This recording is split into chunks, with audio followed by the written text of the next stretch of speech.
दोस्तों नमस्कार। मैं स्वागत करता हूं अपने चैनल पर और आप लोग खुश होंगे, बहुत ही खुश होंगे, बहुत मस्त होंगे। दोस्तों आज हम लोग शुरुआत करने जा रहे हैं जीके सीरीज़ का और आज सीरीज का स्टार्टअप हुआ है और हर शनिवार के शनिवार आपको जीके सीरीज़ का वीडियो आपको मिलेगा। और आज जीके सीरीज में जो है वह पहला हम शुरुआत करते हैं बिहार के, जो बिहार से, क्योंकि बिहार में वो यूनिवर्सिटी जो पूरे विश्व में ही नहीं पूरे इस धरातल पर सबसे प्राचीन और सबसे बेस्ट और सबसे मतलब इसके बारे में जितना कहा जाए उतना कम है, क्योंकि ये यूनिवर्सिटी को यूनेस्को तक विश्व की धरोहर मान चुका है। तो आप समझ सकते हैं कि मैं इसकी बड़ाई और इसके बारे में अपने शब्दों में हम नहीं कर सकते हैं, लेकिन टूटी फूटी शब्दों में इसकी जानकारी हम देने की कोशिश करेंगे। आइए शुरू करते हैं सबसे पहला वीडियो की।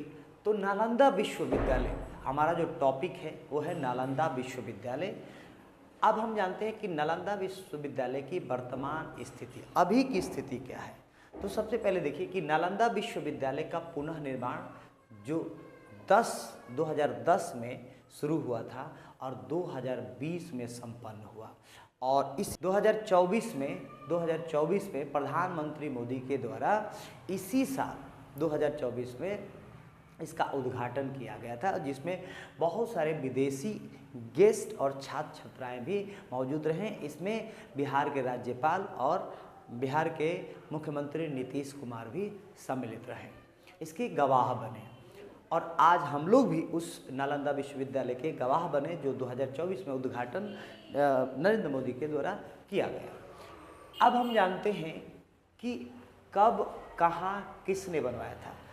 तो नालंदा विश्वविद्यालय का निर्माण 5वीं शताब्दी में किया गया था और स्थान जो था वो बिहार राज्य का नालंदा जिला था, यानी कि बिहार के नालंदा जिला में नालंदा विश्वविद्यालय की स्थापना की गई थी। निर्माता कौन थे? तो उस समय के सबसे प्रसिद्ध राजा जो थे और सम्राट भी उनको कहा जाता है, गुप्त वंश के जो सम्राट थे कुमार गुप्त के द्वारा इसका निर्माण, इस विश्वविद्यालय के निर्माण कराया गया था। अब नालंदा विश्वविद्यालय का इतिहास क्या है इसके बारे में जानते हैं। नालंदा विश्वविद्यालय का इतिहास सबसे पहले आप जान लें कि बनाने वाला कौन था। तो गुप्त वंश के सम्राट, महान सम्राट कुमार गुप्त के द्वारा 5वीं शताब्दी में बनाया गया, जो भारत के लिए ही नहीं भारत से बाहर के लोगों के लिए भी एक धरोहर और एक बहुत ही सुप्रसिद्ध विश्वविद्यालय है, जिसकी संरचना अद्वितीय और जितनी की जाए उतना कम है। इसके साथ साथ अब हम जानेंगे कि नालंदा विश्वविद्यालय की स्थापना किस लिए की गई थी। तो नालंदा विश्वविद्यालय की स्थापना बौद्ध धर्म का विस्तार करने के लिए किया गया था। इसके साथ साथ शिक्षा का प्रसार लोगों के अंदर जाए और शिक्षा का प्रसार बढ़िया से किया जा सके, इसलिए बनाया गया था, जिसमें धर्म दर्शन, आयुर्वेद, गणित, साहित्य और अन्य विषयों से संबंधित पढ़ाई कराई जाती थी। अब विश्वविद्यालय का महत्व क्या है? तो यह प्राचीन काल का सबसे पुराना शिक्षण संस्थान था, जिसकी वजह से भारत ही नहीं बल्कि भारत के अनेक प्रांतों से, जैसे विदेशों, अमेरिका, रूस, जर्मनी, इन सभी कंट्रियों से लोग, बच्चे आकर यहाँ पर शिक्षा प्रदान करते थे, शिक्षा प्राप्त करते थे, इसलिए इसका महत्व सबसे बेस्ट था। अब नालंदा विश्वविद्यालय का विनाश किसने किया? तो नालंदा विश्वविद्यालय का विनाश 12वीं शताब्दी में नालंदा विश्वविद्यालय का विनाश किया था बख्तियार खिलजी के द्वारा ये किया गया था, जो मुस्लिम आक्रमणकारी थे, इनके द्वारा किया जाता है। अब इसके इतिहास में हम थोड़ा सा करेंगे। ये बख्तियार खिलजी इनका नाम था। इनको एक्चुअली एक बीमारी हो गई थी और इस बीमारी के कारण ये बहुत सारे जगहों पर इन्होंने इलाज का चीज़ें ढूंढा, इलाज करने के बाद इलाज से सभी लोगों ने कहा कि इस बीमारी का कोई इलाज नहीं है। लेकिन नालंदा विश्वविद्यालय में एक आचार्य राहुल देव रहा करते थे, उनके पास ये चीज़ आई, क्योंकि ये बख्तियार खिलजी जो थे वो मुस्लिम धर्म के सबसे कट्टर इस्लाम को मानने वाले व्यक्ति थे और वो दूसरे धर्म की बातों को नहीं सुनते थे। जब उन्हें पता चला तो वो राहुल देव को बुलाए और उन्होंने बुलाया, सबसे चीज़ पूछा कि भाई ये बताओ, आप जो हमें बोलोगे मैं आपकी बात तो मानूंगा नहीं, क्योंकि पहला नंबर आप हिंदू धर्म से, हिंदू साहित्य धर्म से ताल्लुक़ रखते, मैं आपकी बात नहीं मानूंगा ना आपकी ग्रंथ की मानूंगा, तब भी लेकिन हमारी बीमारी ठीक करना है। आप सोच सकते हैं। तो राहुल देव ने कहा कि हाँ जी बीमारी ठीक हो जाएगा, बिल्कुल ठीक हो जाएगा। तो बोले कैसे? तो आप कुरान पढ़ना जानते हैं? बोले हाँ जी कुरान पढ़ना जानते हैं। तो आप कुरान पढ़ोगे बीमारी ठीक हो जाएगा। अब उन्होंने क्या किया कि उनको कुरान दिया और बोला कि रोज़ अपना पढ़िएगा, रोज़ 1-2 पेज जो समय मिलेगा जितना पढ़िएगा।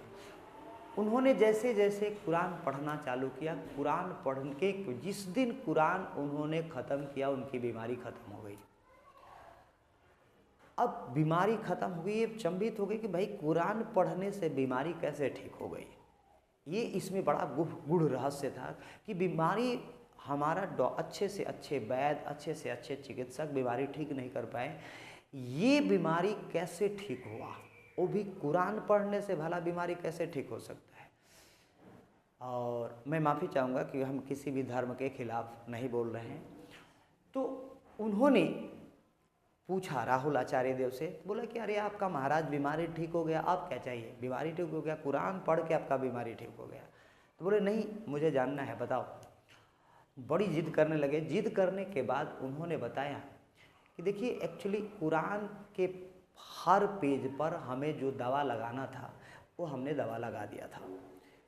अब पहले के आदमी की आदत क्या थी, ऐसे जीभ पर ऐसे रख के और कागज़ को पलटना, और वो कागज़ पे ऐसे रखते थे और जीभ पर लगाते थे, जिसके कारण वो दवा जो है उनके जीभ के माध्यम से पूरे शरीर में प्रवेश किया और उस दवा के माध्यम से बीमारी ठीक हो गई। लेकिन बख्तियार खिलजी को बड़ा गुस्सा आया और गुस्से में उन्होंने राहुल देव के दोनों हाथ काट दिए। और काटने के बाद उन्होंने क्या किया, जिसमें नालंदा विश्वविद्यालय की जितनी भी धरोहर थी उसमें उन्होंने आग लगा दी और नालंदा विश्वविद्यालय जो था वो पूरी तरह से विनाश हो गया। ये थी उनकी कहानी।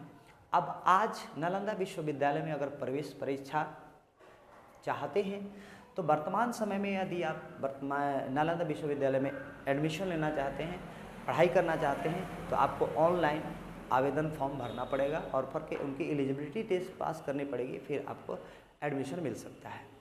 नालंदा विश्वविद्यालय की स्थापत्य कला जो है अद्वितीय थी, बहुत अद्वितीय, क्योंकि उनका जो पुस्तकालय परिसर था और छात्रावास, इसकी उदाहरण आज भी लोग अक्सर अपने मुँह जुबानी दिया करते थे, इतनी प्रसिद्ध थी। नालंदा विश्वविद्यालय का महत्ता जो है पूरे विश्व में, क्योंकि यह यूनेस्को के द्वारा एक धरोहर स्थल घोषित किया जा चुका है।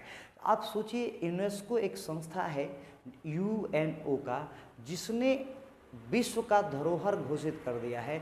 आप समझ सकते हैं कि ये पूरे विश्व में कितनी बड़ी इसकी महत्व होगा, इसकी कितनी बड़ा महिमा होगा, कितना महत्वपूर्ण होगा पूरे विश्व के लिए।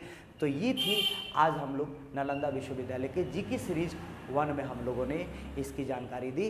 बहुत बहुत धन्यवाद और वीडियो को ज़्यादा से ज़्यादा लोगों के पास शेयर कीजिए ताकि उन्हें नालंदा विश्वविद्यालय के बारे में जानकारी मिल सके। बहुत बहुत धन्यवाद, बहुत बहुत धन्यवाद।